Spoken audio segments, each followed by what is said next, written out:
За сайн байцгаана уу. За тэгээд бит хоёрын Далд подкастын маань одоо эхний дугаар хүрч байна.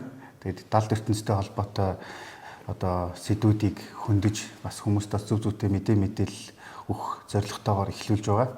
За тэгээд өнөөдрийн маань эхний дугаарын маань сэдв бол мухар сүсэг мэрэг төлөв гэдэг сэдвээр ярихаар бэлдсэн байгаа.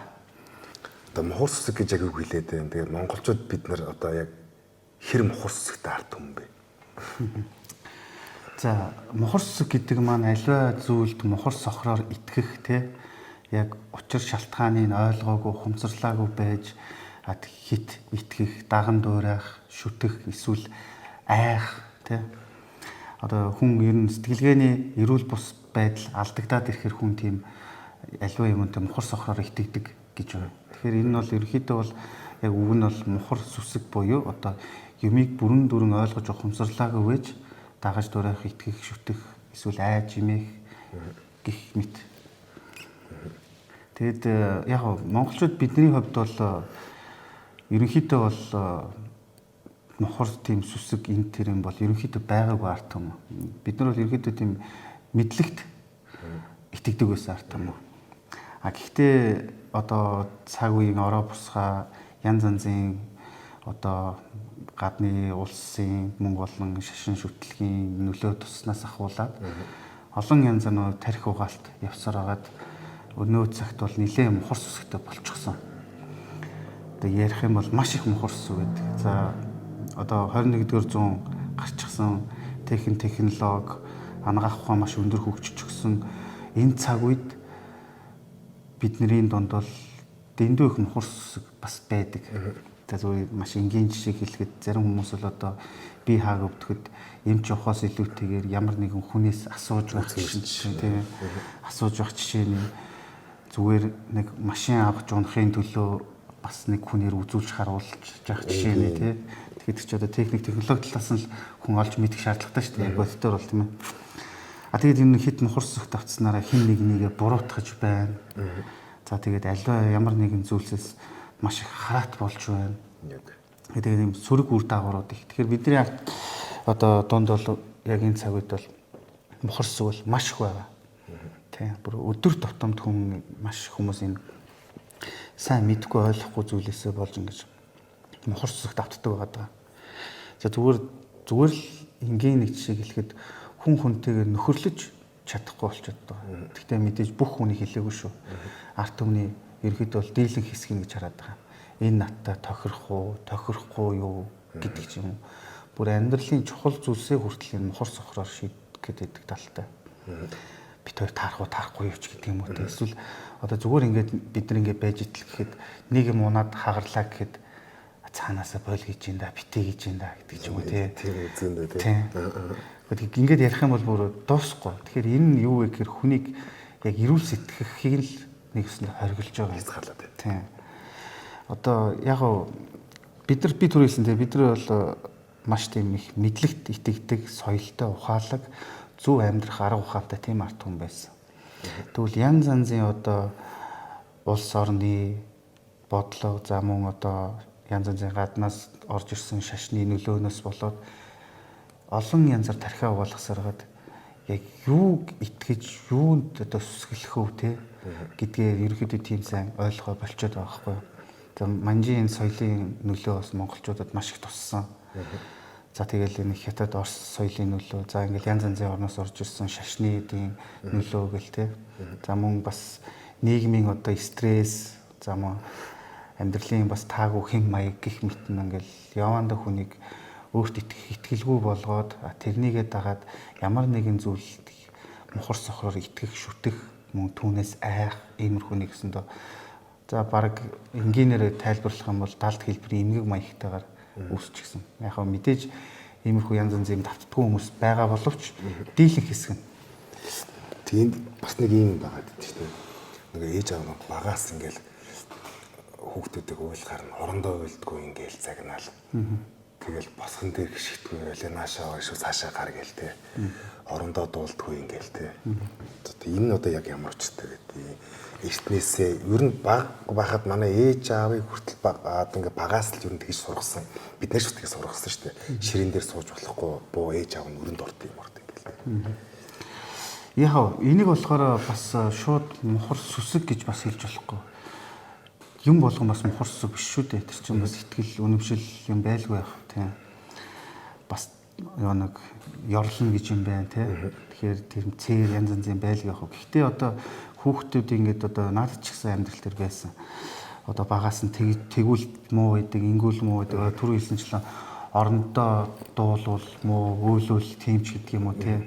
Одоо юм янз янзын юм дээр гарч сууж болдгүй гэдэг ч юм уу. Энэ бол яг мухар сүсэг гэхээс илүүтэйгээр бас зүгээр хүмүүжлийн арга ухаан байгаа. Хүн сандал дээр ч юм уу сууж игэл илүү зүйтэй харагдана шүү дээ. Хоёулангийн яриа сууж хахад би ширээн дээр гараад суудсан байх юм бол энд нэг тийм соёлгүй, ёс зүйгүй харагдана шүү дээ. Тэгэхээр энэ бас нэг ёс зүйн тийм хүмүүжил байсан байгаа. Тийм. За мухар сүсэгтэй байна гэд бидний амьдрал жир нь юугаараа одоо юм мухар сүсэг нөлөөлөд байгаа.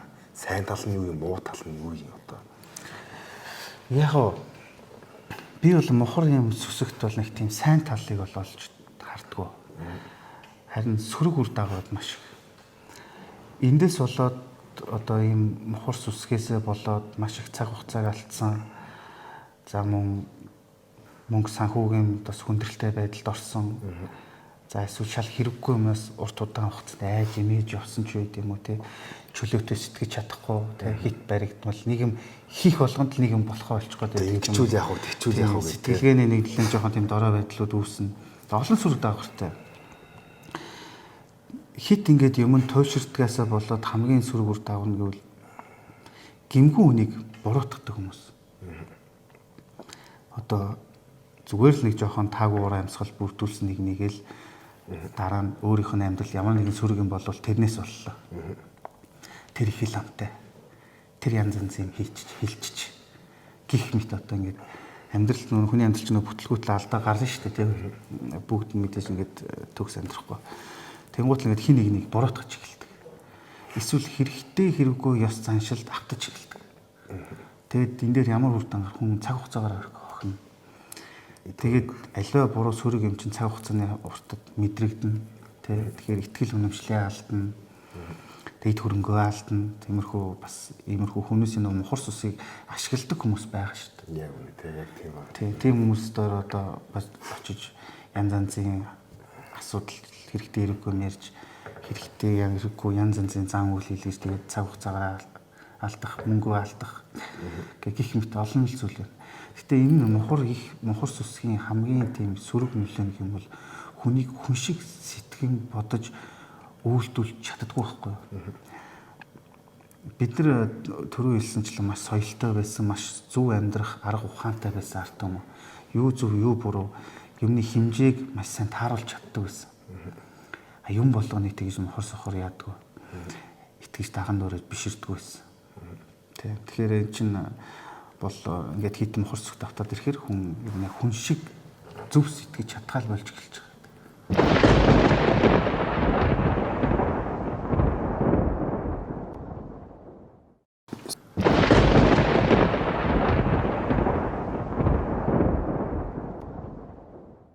Сүжиг бишрэлтэй ингээд байлаа гэд ингээл янз бүрийн асуудал гарна штэ ингээд ажил төрлийн бүтгээ болно хүүхэн шуухт өвтөнч гэдэг юм уу те. Одоо байр орон сууц авлаа, машин тэрэг авлаа гэхдээ ингээл ямар жижиг сажиг чамаг асуудал гаргуулганд бол хүмүүс ламбуу те ингээд үзэж хардаг хүмүүс төр очиод ингээл асуугаал байдаг штэ. Энэ одоо хэр одоо ёс зүйтэй зүйтэй хэрийг хитрхийх монголаад байна уу те. Тэгэхээр яг бидний донд энэ мухар сүсэгтэй бас аягүй холбогдож өгдгийн зүйлсийн нэг нь бол одоо мэрэг төлөг. Одоо үзүүлээ харуулъя гэх тээ. Тэгэхээр хүн амынхаа одоо тоотой харьцуулах юм бол бидний донд бол маш их үзэж хардаг хүмүүс, ламбуу хүмүүс тээ. Янз янз байдаг. За миний хувьд бас бөөхөн. Гэхдээ энд бас хүн маш ухаалаг бас хэмжээ хязгаар таандах хэрэгтэй. Чи амьдралынхаа өдөр тутмын зүйлийг бүх зүйлийг чи хэн нэгнээс асууж болохгүй. Тэгвэл чи өөрөө юу бодох хэвтэй. Юу сэтгэх хэвтэй, юу шийдэх хэвтэй тий. Ер нь хүн шүү дээ тий. Хинтээ суухаа, ямар хөвгтөө болохоо, хизээ өгөхөө хинээс ч асуух шаардлага байхгүй. Асуудаггүй байхгүй. Мэдээж одоо яг үзэж хардаг хүмүүсээр явах үе байлгүй яг тийм ээ. Үнэхээр чи өөрөө хичнээн хичээгээд шийдэж чадахгүй те.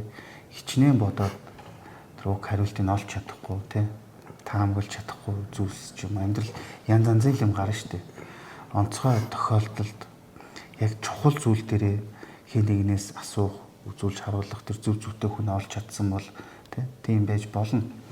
Түүнээс ч зүгээр л нэг нэг өдөр тутмын юм тийм би өвдөд байна гэд гэхээр нэг очиод одоо ч анагаах яаж өгдсөн билээ те. Нэг шинжилгээ өгөхийн оронд бүү үзмөртөр очно гэдэг бол тэр сэтгэлгээний маш том дөрөтл واخгүй яг үнэндээ бас сэтгэл тэр хурцсаг байгаад байна тий. Хичнээн тий олон жил эрдмийн сурсан, номын үзсэн тий тэр мундаг эмч хүмүүсийн алхасаад тий тэр их анагаах ухааныг алхасаад зүгээр хин нэгэн дээр очиод би яагаа өвдөд байна гэж асууна гэдэг бол онцгой хэрэг тий. Эсвэл зүгээр л нэг одоо өдөр тутмынхаа нэг юм хүнээс асууна гэдэг бол тэнийг хэрэг шүү дээ тийм ээ. Зүгээр л нэг юм болохгүй болсны төлөө тий энэ юунаас болоод байна гэдэг ч юм уу тий.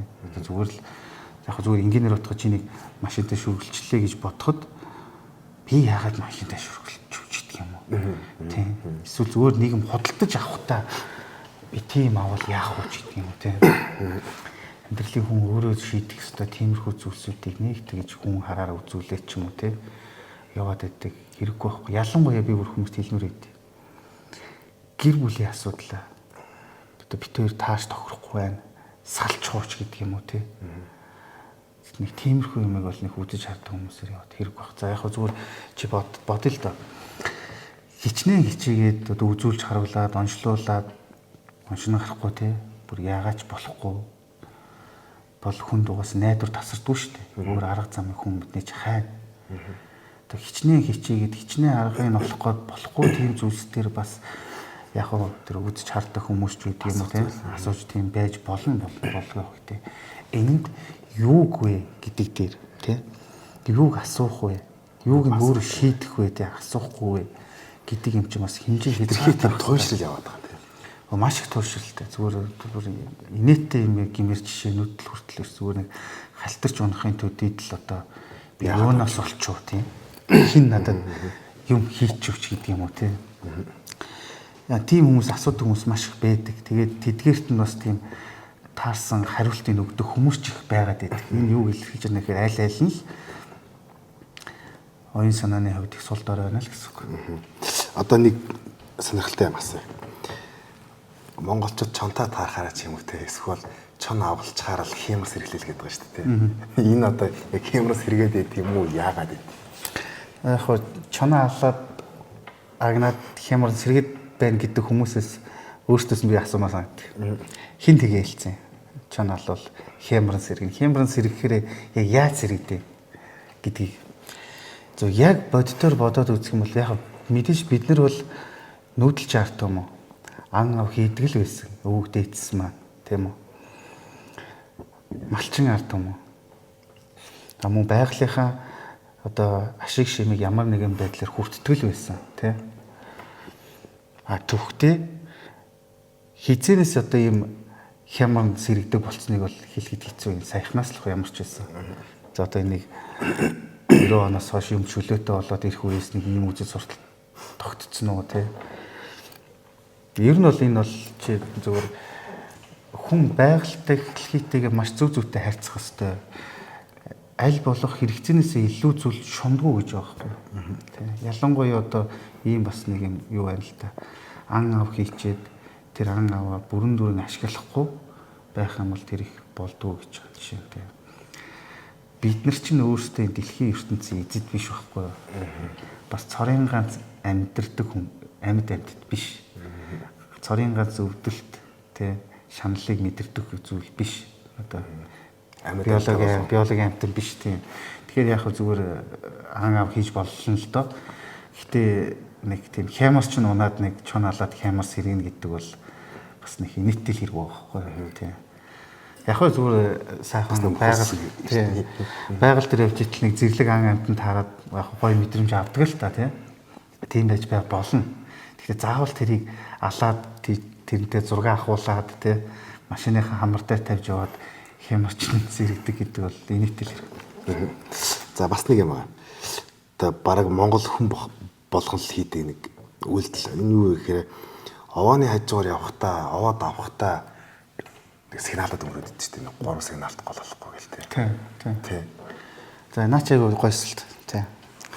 Яг уу овоо болгоныг шүтдэг байхгүй. Овоо болгонд нэг бид нар шүтэх хэрэгтэй биш. Овоо гэдэг чинь бас олон янз утга агуулгатай. Зарим овоо бол энэ эртээрүүд бол бид нар ингээд хил хязгаараа тэмдэглэдэг гэсэн байна. За энэ бол одоо эндээс нааш ч юм уу цааш манай танаач гэдэг юм уу те гэх юм тэмдэглэдэг бас тэмдэглэгээний овоонууд. За мөн бас үнэхээр эртний үеэс шүтээ дэглэж явж исэн тэгж босгосон овоо гэж юм байна. А бүр муу ямиг тэгж дарж бүтээсэн овоо гэж байдаг байхгүй. Бас Бүр эртний одоо монголчуудын дунд нэг ийм соёл байсан. Их муу муухай юм хийсэн хүнийг хар чулуугаар дарж оршуулдаг гэсэн ба. Тэр нь юу гэхээр ийм хуу дахиж битгий төрөөрөө гэсэн одоо тэр нэг дом итгэл үнэмшил байсан байна л да. Тэгэхэд одоо харагдсан овоо болгондоо очиж хажууг нь гарахтаа сигналддаг бол одоо ингээд хичнээн сигналтай явах тий. Тийм. Гэхдээ хэрвээ чи үнэхээр итгэдэг шүтдэг юм бол итгэл шүтлэх чинь бас соёл хэрэгтэй, ухамсар хэрэгтэй. Үнэхээр тэрний хажуугаар гарахтаа ямар нэг юм хийх хэрэгтэй юм шиг болж хэдхэн минут зогсоод биеийн чулууг ороод гэдэг байхгүй. Тэр чулууг нь өргөөд яг үнэн сэтгэлээс төсөлж мөрөглөөд 3 тойрдог ч юм уу те. За бүрэх тийм жоохон сүсгшилтэй бол харц хүж уугалдаг ч үед юм уу тийм байж болно. Түүнээс биш одоо хаадарсан газар овоон дээр очиод тэгээд шаардлага. Тэгээд машинаар ингээд санагнаалтна гэдэг чинь маш залхуу хүний тэгээд нэг тийм ядмахгын санаа уустай. Бүр зүгээр энгийн локкоор авч үзэхэд чинь би одоо чиний хажуугаар гарах болгондоо 3 бай хашгираад байг л яг чихэн дээр чинь ямар ч шалтгаангүй тий. Бас нэг юм байна шүү дээ. Овоо уулан дээр гараад арх сүвэргөл гэдэг. Одоо тэгээд тэр овоонд өргөөд тэр одоо яг нөгөө удмаараас одоо тагцсан овоо мовон дээр одоо хүмүүс одоо идэ будаага арх сүгөрөхт юм билгүй. Зарим хүмүүс болохоор зөвөр овоо одоо уул харагдан гутаалс та хаад одоо тухтай газараа ингээл өргөөл шүтгэж мэдгүй шүтгүүгээж мэдгүй дуудныхаа аваа үгүйч мэдгүй зүгээр хүмүүс ингэж өргөдгийн гинлээ гэл ингээл дагааж намраал ингээл өргөөл идэв штэ бодаамод өргөл. Тий. Ер нь бол ингэж их сүү өргөөд дүүл байсан ямар ч байсан. Одоо энэ сүүлүүд бол бүр ингээд саваар нь асгаж штэ. Тэгээ тийм бэлтгүүлэн байгаад л саваар нэг дээр ингэс нэг асгаж байгаа тий. Тэгээд тэр чинь ганц овоон дээр гэлтгүү нэг хөшөө барьчаар тийшээ сүргэж. Нэг эмээ өвөөгийн хөшөөг барьчаар тийшээ сүргэж. Тэд нар хүндэлж байгаа, сүсгэлж байгаа юм шиг байгаад тий. Тэгтээ зүгээр ингээд эрүүлэр сэтгэхэд үзэх юм бол амьд ургаан модон дээр сүү өргөсөөр байгаад нөгөөх нь хөрсөндөө очиж өмхийрж муудаж хорхоо шавуулсаар хагаад амьд модыг алаа хийчих штеп. Ээж модны тэнд одоо сэлэнгэмиг ээж модон дээр хичнээн тэгсэн. Юмыг өргөдөг даваал овоонтойх сүү цайны дээс бид нар өргөдөг. Гэхдээ тэрий чин тэр овоон дээр нь очиод асгаад савтаа юм тавиад биш. Билээс нь өргөдөг байхгүй юу? Яг хөө мэдээж одоо бид нар ч бас эртээр үедээ малчин байсан, мал дөөс хүмүүсийн урд нь тэд нар саасан сайсууныхаа дээж уул хангаадаа өргөдөг л байсан. Таарсан газар болгоно биш. Сүү өргөж болдгоо газар байж штэ. Тийм. Тэгвэл юм болгонд ингээд сүү өргөн. Тэгээд энэ чинь сүү чинь маш хурдан мууддаг юм байхгүй юу? Эдж модно. Маш хурдан эдж мууддаг юм. Тэгж их өргөдгөө. Тэгээд мөн сүү чинь хүн аль ямар нэгэн байдлаар сүү бол өөр нэгэнд амьдрал өгч идэг юм. Халуун амнаас дандаа халуун амрууд амждаг юм байхгүй юу? Тэ. Амьдрал өгч идэг юм. Тим юмыг тэгж зах замбраагүй өргөж болдгоо байхгүй юу? Ямар нэгэн малнаас л одоо гаргаж авч штэ тийм ээ. Тэгж хамаагүй бол юм оргож болдгоо тий. За яг тэр нөгөө нэг сүү арх өгснөхийн дараад нь тэр хад байна уу эсвэл мод тэр хадаг уу яадаг шүү дээ. Тий. Тэгээ нэг хэсэг бол тэгтээ бүр ингээд дэндүү байсан шүү дээ. Хадаг чинь ингээд тэгээ хадаг чинь бас маш нэг тийм одоо юу гэдэг нэлээ нилонтой тийм болохоор тэрхэр багийн тасрахгүй 5-10 жил зүгээр тэгээ байж л байна. Тэг бүр ингээд модуудыг боогоод ингээд амар том ором гарцсан тийм хүзэмдээс. Гэхдээ бас нэлээ бас ухаалаг залуучууд тэр хүмүүс нийлээ тэр хадыг бол аюу мундаг аюугаа цэвэрлсэн.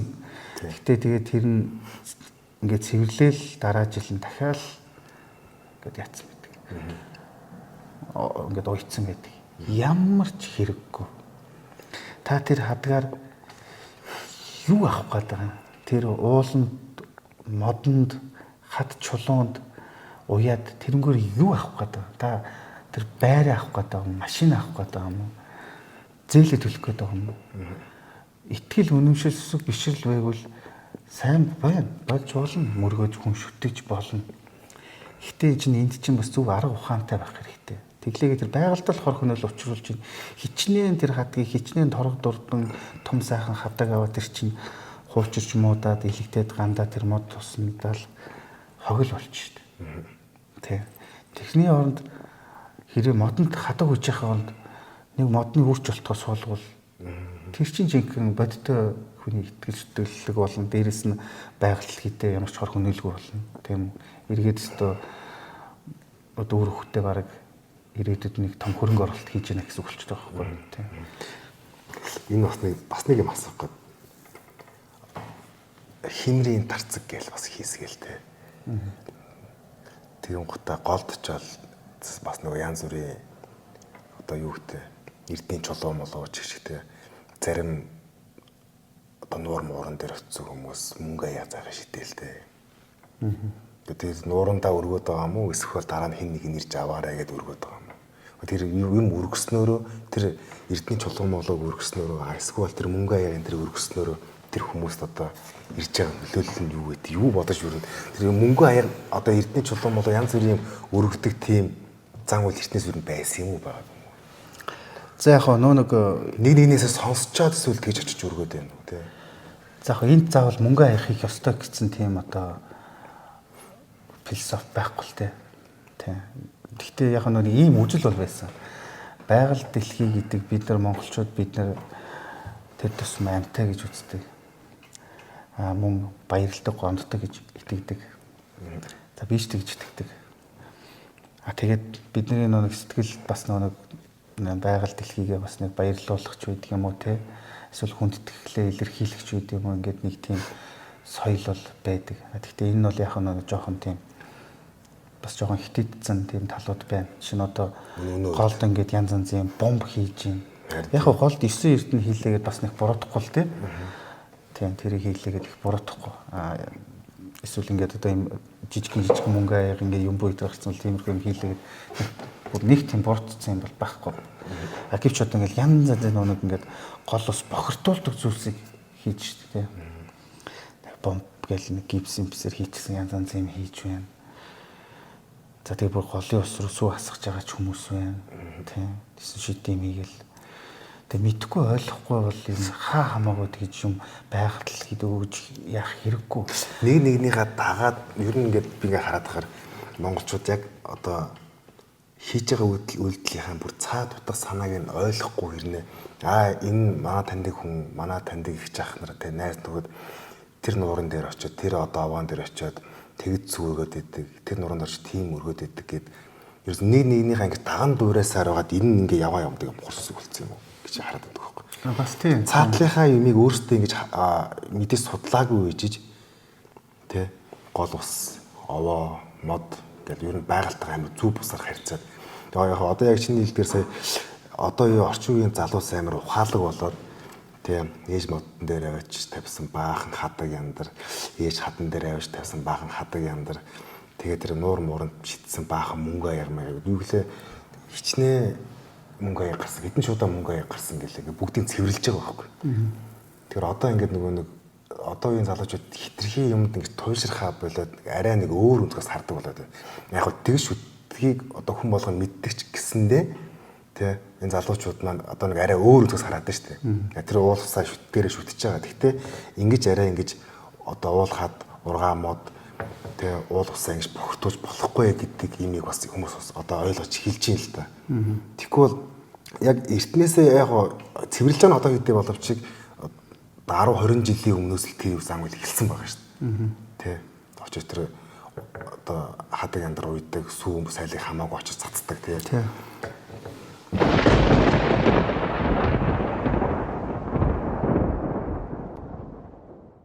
За ингээ мухар сүсэг бол ингээ яриад байгаа юм ингээ ерөөсөө яваа. За ингээ мухар сүсэг бол ингээ яриад байгаа юм ингээ ерөөсөө яваа л. За мэрэг төлөг гэж. Тэгээ мэрэг төлөг гэж яг байдаг юм уу? Одоо миний харснаар хүмүүс ингээл тэгээ ламбо гэлтгүүгээр ингээл одоо хитэн үед дамжиж ирсэн үзмэрч дурхаач гээл. Тэр хүмүүс нь одоо яг ингээ харахаар ингээл ирэхээрээ тэгэл шоогоор зоосоор хүзрөөж баг шиг тийм. Тэгээ мэрэг төлөг гэж яг байдаг юм уу? Тэгээ тэр мөрөн дээр юу гэж гарч ямар хүмүүс нь тэр мэрэгэл төлөвлөөд байдیں۔ Тийм, маш сонирхолтой сэдв. За гэхдээ түрүү нэг булаг шанд гол горхлоо юм хийж байгаа юм ярьсан шүү дээ. Энд дээр харин нэг танин мэдх үзснийг зүйл хэлэхэд ер нь булаг шанд гол горхлоо янз янз юм хийснээс ширгсэн тийм булаг шандыг ширгсэнийг сэргээх юм бол тэр асар сайн үйл болдог гэсэн. Тэгэхээр хүмүүс хэрвээ үнэхээр тэр нэг одоо боломж олцсон байгаад ингээд мөнгөн аяга янз янз юм хийж байгаа бол тэрнийхээ оронд харин тэрийг зарцуулж байгаа хөрөнгөө тэр ширгсэн булаг шандыг сэргээхд зарцуулах юм бол тэр харин ч ингэсэн байвал харин одоо энэ мэрэг төлөв энэ бол бүр маш чухал сэдв, маш том сэдв. Тэгээ үргэлж энэ мухар сүсгтэй бас айгүй олон талаар холбогдож идэг. Гэхдээ мэрэг төлөв байдаг уу гэж асуух юм бол байдаг. Байсаар ч ирсэн. Эрт дээр үеэсээ ганцхан өнөөдрийн юмд байгаа юм биш.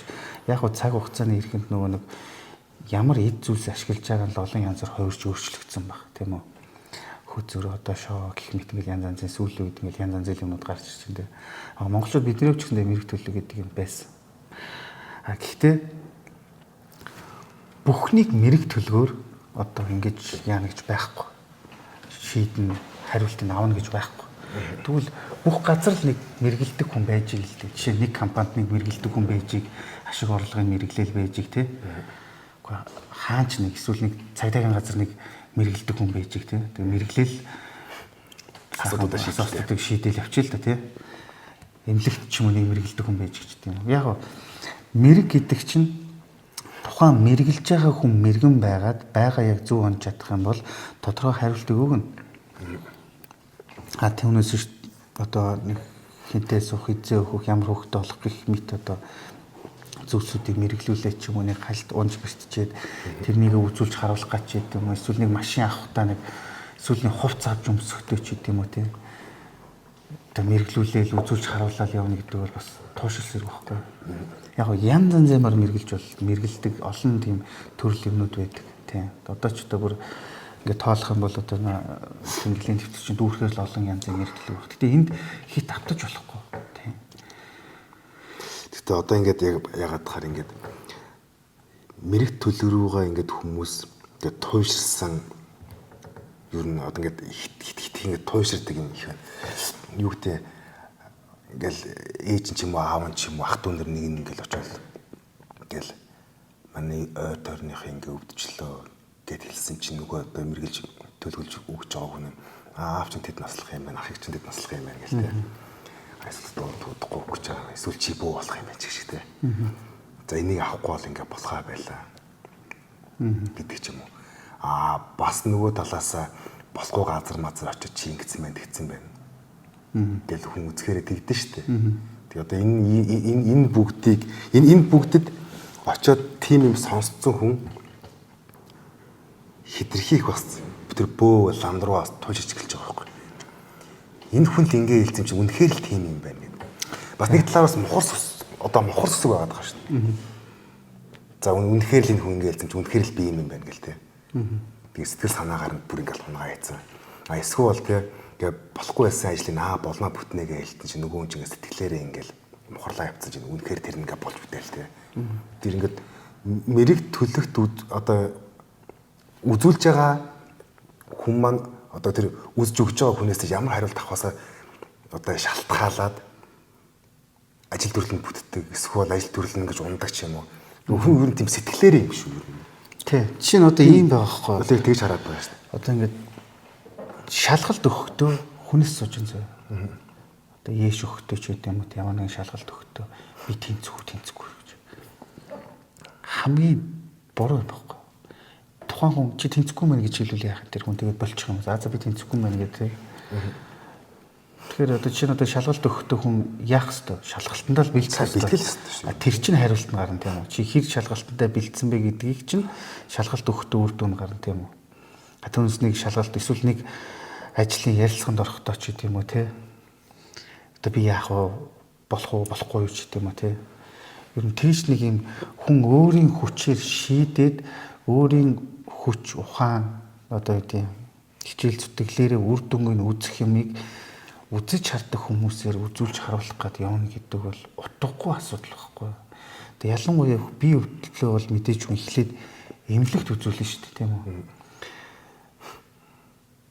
Халтарч унаад хөлөө угалчаад намайг үзээд өгөөч гэж болохгүй шүү дээ тийм үү. Эсвэл зүгээр толгой чи өвдөд байхад эмнэлэг дээр очихоор миний толгой өвдөд нь үзээд өгөөч гэж болохгүй шүү дээ тийм үү. Гэхдээ тэгж болохгүй болов шүү. Тийм хүмүүс байдаг байхгүй. Байхдаа маш их байдаг. Тэгээ тийм хүмүүст бас таарсан хариултыг хилдэг хүмүүс байдаг гэхээр өнөөгийн бидний энэ одоо нийгэм хүмүүсийн сэтгүү ямар их сүсгтэй, туйшралтай мэрэг төлөх донтсон байна. Мэрэг төлөгийг тийм үзүүлж харуулдаг хүн донтсон хүмүүс байдаг. Зарим хүмүүс нь яг өөрийнхөө хүссэн хариултаа автлаа янз бүрийн хүмүүсээр ээлжлэл явдаг. Ямар хэрэг байна, ямар шаардлага байна тийм үү. Үнэхээр чи хичээгээд үнэхээр чи бодоод олохгүй хичээгээд ойлгохгүй тийм яг зөв зөвтэй эмчээр нь яваад юу гэдیں одоо бүх талын аргаа хэрэглээд үнэхээр хариулт нь олж чадахгүй юм дээр өөр ямар нэгэн далтын хүчин зүйлийг хайж болно л доо. Хүний найдвар тасардгүй шүү дээ тийм ямар нэгэн байдлаар хичнээн бие хаана өвдөд өвчнийх нь оншин нь олдохгүй яач ч үйсэн сэтгэлийн мухарт нэг юм байж идэг шүү дээ. Итгэлийн нэг гал яг тийм байж болно. Тиймүүдээр хин нэгний зорж болно тий үзүүлж харуулах тийм байдаг. Гэхдээ тийм зүгээр нэг хүн өөрөө шийдчих юм аа үзүүлж харуулах гад тий тэгээд тэрэнд нэг таарсан хариулт өгөөд байж идэг гэдэг бол үнэхээр бас нэг талын хямдхан хэрэг байхгүй. Энэ эртнээсээ ер нь монголчууд ярин дийлэх эртнээсээ монголчууд одоо үзэж хардаг хүмүүс маань яг юугаар үзэж харж мэргэлдэг байсан ирэхээр юм уу? Одоо би миний одоо ойлгоод ингэ бодож байгаагаар ламнар нь бөөнөр нь ингээл ирэхээрээ эсвэл тэ мэрэгэн тийм хүмүүс нэм янз бүрийн малын тал ясаар ч юм уу сүхжний яс ч гинүү тэ ингээл яс масаар мэргэлдэг гэлтэй шагаагаар ч гинүү тэ ер нь монголчууд эртнээсээ ер нь юугаар мэргэлж үздэг байсан юм. Яг ер нь бол нэлээд сүнслэг арт хүн. За янз янзын юмыг ашигладаг байсан. Хамгийн эртний мэрэг төлгийн нэг нь бол одоо тэр далны ясыг шатааж мэргэлэх байна. Гэхдээ тэр чинь хүн болгон дуртай болгон хийдэг юм биш. Одоо чивтэй шиг нэг насны хүн зүгээр тэгэл нэг далж таагаад ингээд хүн амт үзэж хараад байдаг байхгүй юу? Нилээ эртний мэрэгүүдийн нэг. За чинь одоо дал ингээд далны төлөгч нар гэж байсан байна. Зөвхөн тэр далайг төлгөлдөг тийм. Зөвхөн тэр далайг уншдаг. Тэгээд далайг шатааж уншдаг, мөн цагаан дал уншдаг хүмүүс байсан байна. Шатаахгүйгээр уншдаг. Даллын ясны төлөв тавилгаж байгаа тухайн үеийн одоо тэр дээр хүмүүс чинь бас ийм тийм хурц үсгтэй байгаагүй. Би хэлсэнтэй мэдлэгт итгэдэг байсан гэж. Тэгэхээр маш өндөр тийм бас ёс суртахуунтай ухаалаг байсан учраас ямар шалтгаанаар ямар үед тийм төлөвч үздэг мэрэгэл хүмүүсийг зорих уу гэдгийг ч мэддэг байсан. Жишээ нь одоо далж талахдаг хүмүүс бол тэр далаа урд өдөр нь дэрж хонжиж тэгж далаа байрчичдаг байсан байна. За тэгээд тэр далыг бас ийм юу гэдэг. Далыг шатаагаа төлөг тавиад дутуу унших юм бол тэгэл далшиг ухаардаг гэж үздэг байхгүй. Бас. Тийм. Тэгэхээр далны төлөв бол хэр оргийн хүн хийгээд байдаг юм шиг. Хамгийн шагаар хайдаг байсан. Шагаа бас монголчуудын эрх хэтэр бол нэлээд сүүлийн үед орчихсон. Уг нь бол эрх бол мэрэг төлгийн бас зүйл байгаагүй л дээ. Гэхдээ ер нь бүгд бол маш сүүл рүү орж ирсэн зүйл. Ер нь нэг тэг бөөхөн болоод нэг эрх тастаа үзэж харна гэдэг ламнар ч гэсэн нэг тэгээд байна гэдэг бол жоохон яг үнийг хэлэхэд би бол нэг тийм хүлэн зөвшөөрөд байдаг зүйл. Тэгээ олон зүйлийг мэрэг төлөвөнд ашигладаг байсан ба. Янз бүр мөн байгалийн янз янзын зүйлсээ одоо одоо нар жаргах мандах те тэр өнгө туяаг хардагч байдаг юм уу те одоо маргааш тиймэрхүү өдөр болохонтэй ч гэдэг юм иймэрхүү өдөр болохонтэй гэдэг бас шинждэг юм бол байсан. Мөн эртний одоо тэр монголчуудаас бас нэг хүний тэр алганы хээг нүүрний царайг уншдаг тийм төлөв тавьдаг тийм байсан байна. Гэтэ энэ нь бол одоо мэрэг төлөв гэхээс илүүтэйгээр бүр тийм нэг мэдлэг байсан байхгүй. Тийм. Нааш ийм гэсэн үг юм уу тэгэхээр заавал нөгөө 6 дахь мэдрэхүйтэй хүн үзнэ гэхээс илүүгээр яг тэр талын мэдлэгийг авсан эзэмшсэн хүн ч гэсэн бас хүний амьд бас үзэж харж болно гэсэн үг юм. Яг нь ер нь 6 дахь мэдрэхүйтэй одоо хүний үзээд байгаа юм уу? Эсвэл тий ямар нэгэн багшаар ч юм уу ямар нэгэн лам бөөгөр залгачаад тий за ирэх татах юм бол ийм гарах юм бол ийм гэсэн үгч гэдэг юм уу тий. Ерөнхийдөө тийг зааж өгөхөөр одоо энгийн лам биш бөө биш хүн тэр ихийг татаад шок хаяад тэр хүзрөөр хүн амьд мэргэлж болох юм уу? Эсвэл заавал 6 дахь мэдрэхүйтэй хүн тэгж хүн амьд мэргэлж төлөв тавьд юм уу? За наач аюу гой асуулт байна тий. Маш чухал асуулт байна. Нэг тал руугаа мэрэг төлөв гэдэг чинь зүүн совингийн бас тэр тайлал гэдэг байхгүй. Өөрийн тэр зүүн совингийн тайлал. Одоо үгүй тэр чулуу татдаг хүн бол одоо тэр чулууга татж яхтаа л тэр одоо өөрийн зүүн совингийн тайлал нь одоо тэр чулуун дээр бас тайлгдж шүү дээ. Нөгөө талаар болохоор зүгээр яг бол ингээд олон дахин удаа нэг ямаг оролцоороод хүн чинь гарчдаг да. Бас тийм юм байна. Гэхдээ энэ төлөв гэдэг юмыг хүнийг төлөвлөж одоо мэрэгчлэхдээ дутуу хөтөө буруу зүрх хэлвэл бас маш сөрөг үр дагавартай байдаг байхгүй. Өөрт мөн гэсэн. Уг тухайн хүндээ ч юм уу. Тийм одоо чиний зөв замаараа явж байгаа юмыг буруу наа ч бодлаа юм байна. Энэ дээр наа ч бодлаа буугаад байна. Энэ дээр сайн буугаад ингээд иш явчих гээд тэгээд тэгвэл одоо буруу толчул яах вэ? Эрт цагт бол тэр Монголын тэр төлөгчнөр байгаа сте. Хүнийг маш урт хугацаанд тэр мэрэгж төлгөлдөг байсан байна. Бүр тэр нэг хүнийг бүр тэгж төлгөлж яахын тулд бүтэн өдрийг нэг хүнд зарцуулдаг байсан байна. Одоо ч яг 5 болоод шүү. Одоо ч тэгээд нэг баг очир дугаар өгвөл одоо тэр битгэл одоо лайв хийх үү гэдэг шүү дээ. Харин тийм. Нэг жилийн болчихсон шиг. Тэгэхгүй тийм амархан, тийм хямдхан, тийм ядмархан зүйл юм уу? Тийм хялбархан зүйл юм уу?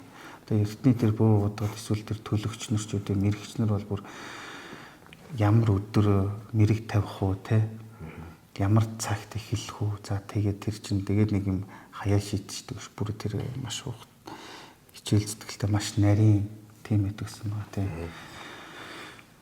тэгэхээр бас 6 дахь мэдрэхүйтэй хүмүүсээс тэр юуг бол мэрэг төлгөн дээр бол байдаг хийдэг гэхдээ ер нь хүн болгонд бол тодорхой хэмжээний зэн совин гэж юм байдаг байхгүй байдаг.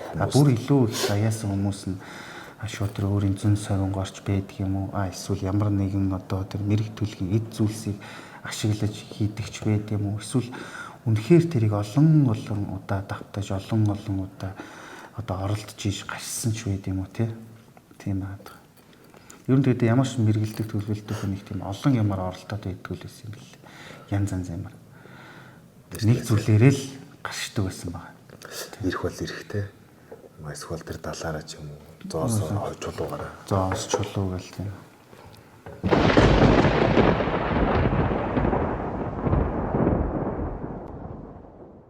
Бас нэг асуулт байна.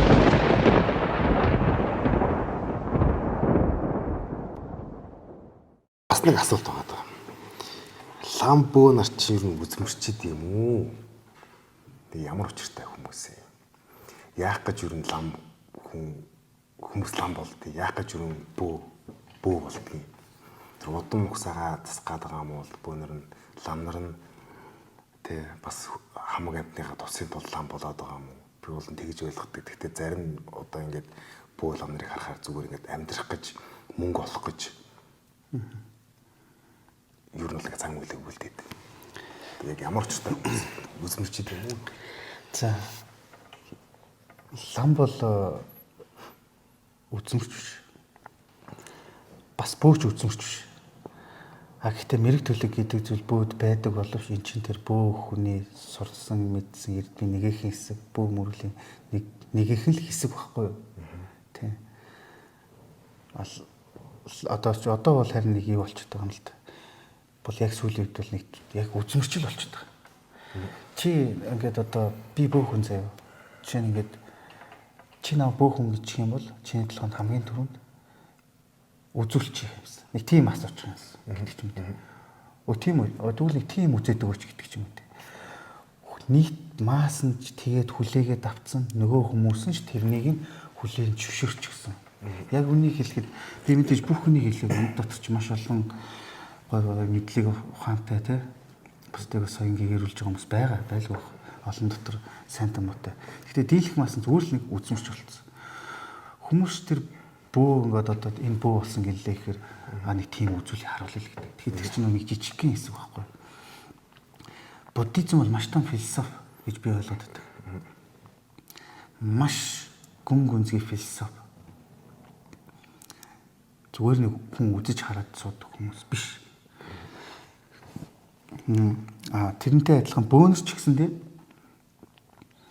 маш ёс суртахуунтай, соёлтой, эрдэм мэдлэгтэй, ухаалаг тий энэ байгаль дэлхийг хүн энэ зэрлэг аратан амьтад хэрхэн харилцаа холбоотой хэрхэн зөв зөвтэй зүтэлцээтэй нэг газар нэг орчинд нэг ертөнцид оршин тогтноо гэдэг арга ухааныг мэддэг тийм олон талын мэдлэг авьяас чадвартай хүмүүс байсан. Зүгээр нэг хүн үздэг хүмүүс шүү. Тэгэхээр энэний нэг юу нь болохоор бид нийтээр өөрсдөө буруу ойлголттой байгаа нь зөвхөн үзүүлэх юм байна. Үзүүлж харуулах юм байна. За үзүүлж харуулаа тэгээ болохгүй бол ямар нэгэн засал хийх юм байна.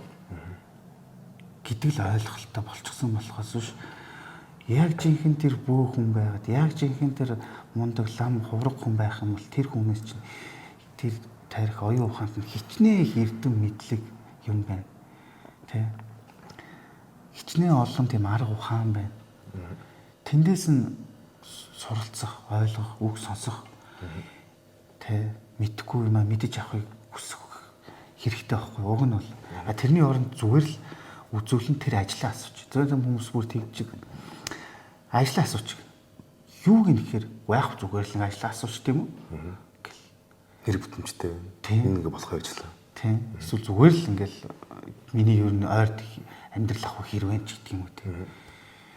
Гэж нүхээр тэн хэрэг бас тийм дээр хариулаад сууж байгаа хүн бол яг тэр асууж байгаа хүнтэй адилхан бас тэнэг болчиход байгаа юм. Яг үнэндээ бол. Тэгэхээр ламч тэр бөөхөнч тэр тэд нар үзмэрч биш. Яг үздэг, хардаг, мэргэлдэг арга ухаан байдаг. Гэхдээ үзэж харахгүй бөөхөн байж болно шүү дээ. Эдгэж хангаадаг ч юм уу тийм. Эсвэл өөр талын эрдэм мэдлэг нь сайн тийм хүн байж болно шүү дээ. Тэгвэл тэр яах бөө биш болчих юм. Эсвэл тийм. Тэгэхээр бөө хүн гэдэг чинь лам хүн, ховрог хүн гэдэг чинь миний мэддгээр, гэхдээ миний боддгоор биш шүү. Яг миний мэддгээр бол хамгийн ёс суртахуунтай, ухаантай, эрдэм мэдлэгтэй, авьяас бэлэгтэй хүмүүс байсан болохоос биш. Зүгээр нэг ингээд утасны цаанаас хүний хогж ирлийг ирээд нэг зоос татаад ч юм уу нэг чулууд таал сууж идэг тийм хүмүүс биш байхгүй юу? Хүмүүс тийм тэгж хараад тэгж ойлгоод тийм юм шаардаад тэрийг нь л хэрэгцээг нь хангаад тэрийг нь хүлээн зөвшөөрөд явж байгаа бол бас тэр хүнтэйг л адилхан л асуудалтай байна л гэсэн үг тийм. Миний боддоор бол одоо ганцхан шарын шашин лам бөөж гэлтгүүгээр одоо энэ лалын шашин те одоо бүрэн дэлхий дээр байгаа бүх шашингууд дээр ямар нэгэн төлөөлөл байгаа шүү дээ. Бөөдөр улаач те одоо шарын шашин дээр ламч гэдэг юм уу те Есүс дээр ингээ пасторч гэдэг юм уу. Одоо яг тэр оногдоод ирсэн тэр хүмүүс маань тэр шашныхаа зүгээр тийм соён гэгэрүүлэгч нь байх ёстой гэж боддог байхгүй. Одоо болохоор тийм биш болчоод те зүгээр хүмүүсийг ард түмнийг зүгээр л тийм мөнгө гэдэг өдөр хардаг болсон. Ер нь бүгд л тэгж хардаг болчоод те. Ламнарын ч гэсэнтэй те ингээл гар харсан. Тийм ном тэдэн төргөөр тааж гişиг. Бөөндөр нь болохоор тийм заслыг тэдэн төргөөр хийнэ ч гişиг те. Яг хойш дэнд талаар бүр илүү их дэлгэрүүлж ярина. Гэтэ одоо бидний одоо хуульчлахтаа мэдээж арчлах гараад хүн чинь шүтэх, эс шүтэх эрэхтэй гэж заагаад өгсөн тийм үү. Эрх нь байгаа. Тэгэхээр тухайн хүн тэр юунд итгэх нь тэр хүний эрх. Тэр хүн юуг шүтгэх юм те, тэр хүн мөнгийг шүтгэх юм уу те, тэр хүн уул ус шүтгэх юм уу, бурхан шүтгэх юм уу, тэр хүн ирэх болсон. Гэхдээ энэ дээр нэг алдаа байдаг нь өөр хоорондоо ялгаатай талуудыг ялгаж салгаж авч үзэхгүйгээр хүн шашин шүтэх эрхтэйгээ заасан. Тэнгуут л 90 оноос хойш Монголд хичнээн олон шашны янз бүрийн урсгал ороод ирсэн. Одоо христийн шашны жишээ нь одоо хичнээн олон тийм олон улсад хориглогдсон тийм шашны гаж урсгалууд орж ирсэн сүм хийдэ байгуулчихсан ил далд хэлбэрээр үйл ажиллагаагаа явуулж байна. Тэрэнд нь хичнээн хүмүүс автчихээн. Тэрнээс бол дандаа мохорсыг. Тийм гэр бүл хагаралдж байна. Цаг хугацаа өрн таран хийж байна. Нэг сайн сайхан хүн болж хамаг яма шал хэрэггүй юм зарж үрж байна. Тэрнээс болоод хүмүүс маш олон бие сэтгэл зүйн хохирол авж байна. Одоо яг үнийг хэлэхэд нэг хэсэг бид нар ингээл мөн гэл амар шуурс штэ. Мөн Монголд энэ мөн хамгийн мохорлол байсан. гаж урсгал гэдээ ороод ирсэн. Тэр үнэн байсан тэр хүн. Гэхдээ тэр арилцсан уу арилаг одоо ч байгаа байхгүй. Шин тэнгэр газар гэж гараад ирсэн юмсан те. Нэг хэсэг шуурсан. Гэхдээ тэр одоо байхгүй биш байж л байгаа. Хаяал өөрчилсөн баг. Хүний эрхийн төв, тэг нөхөрлөлийн холбоо, тэг сэтгэл зүйн үнгүү зөвлөгөө, англи хэлний үнгүү сургалт нэрийн дорл орцсон болохоос цаана хичнээн гэж. Тэгэхээр энэ юуг харуулж байна? Хаанаас орж ирсэн, хэдийн үед яаж үсэн, ямар шүтлэх, юунаас салаалсан утга агуулгыг юуг нь ч ойлгоогүй тэрдгээрийг зааж байгаа, сургаж байгаа, номлож байгаа, синхруулж байгаа тэр нэг гадаад тэр нэг соёлтой харагдсан хүмүүсийн тархиа угаалгаж байна гэдэг чинь тэр хүн чинь тухайн хүнээсээ илүү оюун санаа, эрдэм мэдлэгээр доор байгаа зү. Тэгэхээр энэ дээр нэг юм байдаг. Би бүр яг энэ дээр нэг бодит кейс хэлчихье заяа. Натаа нэг англи нэг тийм эрдэмтэн судлаач хүн богино хугацаанд бид тэр ярилцж ирсэн. Тэгэхэд тэр хүн хэлж байгаа байхгүй. Монгол оронд маш олон үзмэрч байна. Маш олон лам нар байна. Маш олон бөөнөр байна. Маш олон сүм хийд байна. Тэ маш олон шашны урсгал, бяцлаглалын төвүүд байна. Энэ юуг хэлж ийнэ гэхээр монголчууд нийтээрээ мухар сохор шүтлэгт донтчихсан сэтгэлгээний ядууралтай байгааг л харуулж ийнэ гэж байна. Дүр хөрөхгүй сая хүн амтай оронд ийм олон зүйл байна гэдэг чинь үнэхээр бас нэг бодлын юм л байхгүй. Тэгээд ингэж энийг ийм судалгаа хийдэг байхгүй. Ядуурл хаана тэнд мухарс үг байна. Гэтэ ядуурл гэдэг нь зөвхөн материал гэж сэтгэлгээний хувьд ч гэсэндээ ядуурл хаана тэнд мухарс үг байна. Мухарсаг хаана тэнд залхуурл байна. Тэгээд залхуурл мухарс үсэг тэ ядуурл хаана тэнд сүрл байдаг гэж байгаа юм. Одоо Африкийн ядуу бүрнээ одоо бүр арай л тартагтаад болсон амьдралтай тийм орнууд байдаг шүү дээ. Тэдний хичнээн их мухарс үг гэдэг. Тэр битгэл одоо үр хүүхэд төрүүлчихэд тэрийг шулмын хүүхэд гэж юм гэж үзмэрч хэлсэн гэх годамжинд хаясан тохиолдол шүү дээ. Тийм. Тэрийг нь одоо айгүй сайхан сэтгэлтэй хүн өргөж аваад өсгөж өндөрлөг айгүй сайхан хөвгт болгоцсон байна. За тэгээ мухарс усыг мэрэгдлийн талаар яриад байгаа юм бол барагдахгүй. Барагдахгүй л дээ. Харин тий. За тэгээ ер нь бол хоёулыг өнөөдөр ярих сэдв бол ингээд дуусч байна тий. Ер нь дараагийнхаа одоо яриануд дээр одоо гол гэсэн сэдвүүдээ хүмүүсийн одоо тийм сонирхдаг тий хүмүүсийн мэднээр байдаг. Тэг хүмүүсийн эргэлздэг тиймэрхүү сэдвүүдийг барьж авч ярих гэж бодож байгаа. Тэгээ бид хоёрын энэ удаагийн яриатай хамт байсан бид хоёрыг анхаарч сонссон хүмүүстээ баярлалаа. Тэгээд дараагийнхаа подкастаар уулзцгаая. Баярлалаа.